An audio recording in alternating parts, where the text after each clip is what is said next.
ఈ స్కూల్లో చదువుకున్నాను కాబట్టి నాకు చదవంటే విరక్తి పుట్టింది. ఎస్, మీకు అలా ఎప్పుడైనా జరిగిందా రియల్ లైఫ్లో? నన్ను మా చిన్నగా ఉన్నప్పుడు మా డాడీ వాళ్ళ ఫ్రెండ్ స్కూల్, సో ఆ స్కూల్లోనే పెరిగినుండే. ఎప్పటివరకు మా డాడీ అయినా షటిల్ ఆడతారు, ప్రిన్సిపల్ అయినా తీసుకెళ్ళి వేసిండు. కొంచెం మంచి మా స్కూల్ అనమాట. యాక్చువల్లీ నేను బాగా కొంచెం రఫ్గా తయారైంది ఆ స్కూల్లోనే. Okay. But I feel most of my life learnings have happened in that school ఉంది.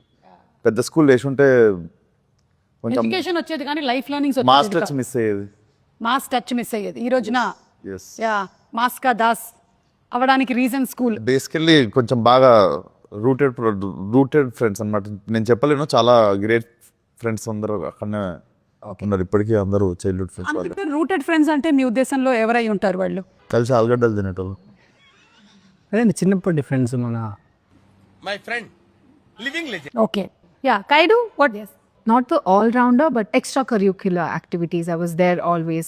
Wasn't good that much in studies. I was like an average student, but I was always there doing extracurricular activities. So maybe that helped me being a little confident now.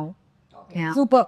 నేను యాస్టీస్ అదే చేశాను, లేకపోతే వేరేలాగా చెప్పాను ఇంతగా. అదే extra curricular activities అని అంటే ఆవిడ కల్చరల్ ప్రోగ్రామ్స్ అయి ఉంటుంది, మీది నిజమైన ఎక్స్ట్రా కరిక్యులర్. నేర్పిస్తున్నాను డాన్స్ స్కూల్లో. అవునా? Yes. ఎందుకు టీచర్ లేదా? నేనే నేర్పిస్తుండే డాన్స్ ఓకే. అన్ని క్లాసులకి. అన్ని క్లాసులకు ఫీజు ఇచ్చేవాళ్ళ మీకు? ఫీజు అడగట్లేదు కాబట్టి పెట్టిర్రు ఆ పని మీద.